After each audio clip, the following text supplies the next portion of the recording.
Welcome back to the Sports News Analysis YouTube page where I'm predicting and previewing every game here in Week 16 of the NFL. I also do daily sports talk videos as well, so subscribe to my page and you'll get them delivered right to your inbox. The Buffalo Bills travel down to Miami to take on the Miami Dolphins in an AFC East showdown on Sunday. It's a 1 p.m. start time over on CBS. Buffalo comes in with a record of 5-9 off of a terrible loss up in Toronto to the Seattle Seahawks last week. And the Dolphins coming off of a workman's-like win last week at home versus the lowly Jaguars by a score of 24-3. Both of these teams sort of headed in different directions in my mind. The Bills at 5-9, a lot of was expected of them before the season. You're seeing them. They've met none of the expectations. I mean, if you go back and listen and read some of the articles that were being written about the Bills before the season, there was some thought that they'd be second place in the AFC East and that they'd be competing for one of those wild card spots in the AFC based on the free agent acquisitions they made in the offseason. And as we know now, none of that has really come to fruition. If anything, this team has taken a step back from where they were last year, and much of that can be attributed to both sides of the ball. The defense was absolutely awful the first half of the season. It looked as though maybe they were turning a corner the last half of the season here, and then last week they go out and let up 50 points up in Toronto to the Seahawks. From an offensive standpoint, Ryan Fitzpatrick led the league in turnovers last year, and he's been awful again this year. So outside of those first 6 or 7 games of last year, it's looking as though that contract extension that the Bills gave Fitzpatrick was just an awful idea, and he's definitely not a franchise quarterback. One bright spot for the Bills, you saw it last week, was the play of C.J. Spiller. One thing the Bills have are 2 good running backs, C.J. Spiller, Fred Jackson, and a good wideout in Stevie Johnson.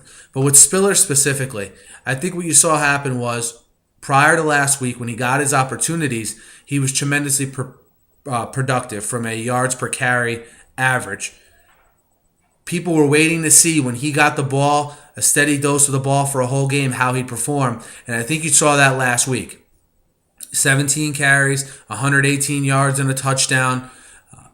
His performance was definitely lost in the fact that the Bills lost 50-17.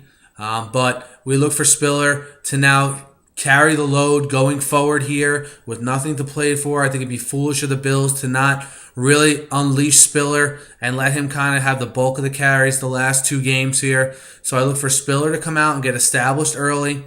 The Dolphins defense is one that plays better at home, as does their entire team. Plays better at home, but they're definitely a team that the Bills can try to establish the run on and maybe make it a little bit easier for Fitzpatrick so he's not passing in predictable down and distances all the time. And I think you're seeing that's the kind of quarterback maybe Fitzpatrick needs to be. Maybe their offensive philosophy needs to totally flip.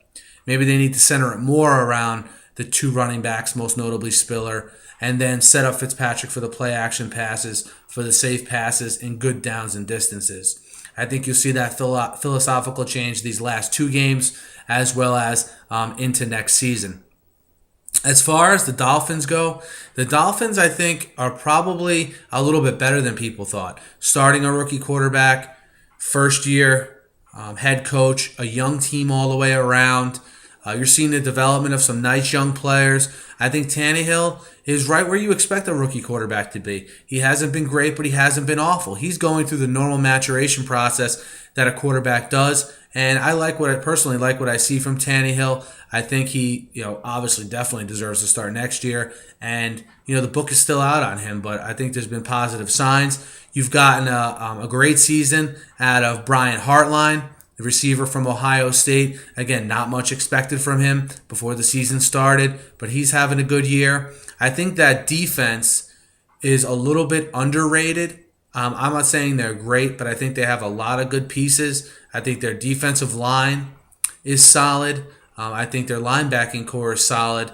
But just like any team, a lot of teams, I should say, their back end is a little suspect. And with the way the rules are in the NFL these days, you're going to find very few teams that are excellent in that back end. And, they do allow 250 yards a game through the air. They have played some good quarterbacks this year. They have played some tough teams this year. But the Dolphins as a whole, 6-8, they'll play this string out hard here, as I expect the Bills to. The Bills are a team in years past that is known for not quitting and playing hard till the end. And the Dolphins this year, under their first-year head coach, a lot of young players, I look for them to do the same thing. Reggie Bush had a solid game last week after being injured for a while. So how does he come back here? The Bills' defense can definitely be had. I look for Reggie Bush to do his thing this week and put Tannehill again, just like I said with Fitzpatrick, put Tannehill in some favorable down and distance situations. And as a whole, I think this game will be a little bit more high scoring than people are actually predicting. I think Spiller for the Bills, and I think just overall Miami's offense against a porous Bills defense. I think this game will be higher scoring than people think. I think Miami wins the game, but they're installed as 4-point favorites like right now, and I'll take Buffalo +4 on the road. I think you're getting this 4-point spread because the Bills looked so bad last week. I don't think the Bills are as bad as they showed last week. So I'll take Buffalo +4 on the road in Miami. But don't be surprised if Miami pulls out this game outright. Be sure to check out my other previews here. And subscribe to my page because I'm always updating it with some fresh sports talk content. Thanks, guys.